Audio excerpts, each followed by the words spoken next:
An elderly woman who struck and killed a cab driver at the Victoria Airport was in court in Victoria today for sentencing. It was last July that 82-year-old Shirley Zerbin lost control of her car.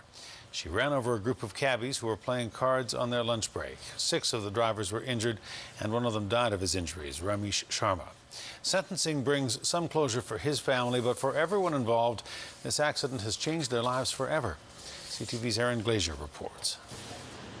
This was the devastating scene at Victoria International Airport on July 29, 2011, after Shirley Zerbin's white sedan careened across the parking lot, jumped a curb and plowed through a picnic table full of cab drivers. And 57-year-old Ramesh Sharma, a father of 3, was killed. He sacrificed his whole life so that we could have the lives that we have today, and we're grateful for that. He was just there for me all the time. Cuddle with him and watch TV kind of a thing. Investigators say the crash was caused by Zerbin mistakenly pressing the gas pedal instead of the brake.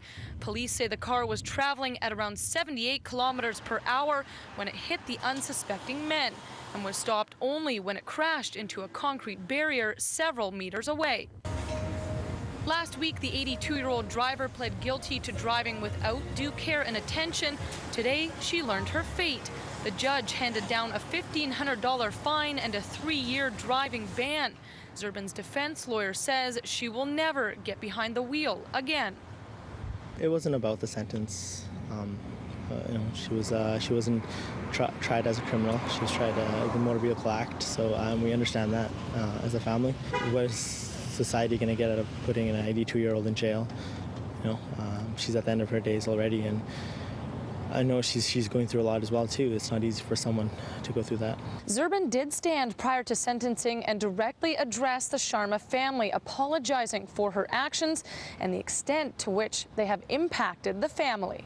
Even though it doesn't change anything, it obviously does not fix anything, of course, but it's nice to have an apology knowing she's sorry.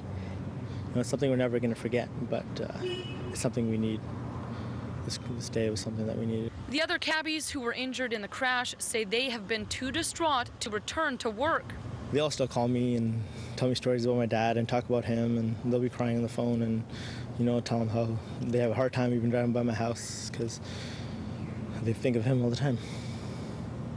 And Zerbin's days in court are not over. She now faces 9 civil suits.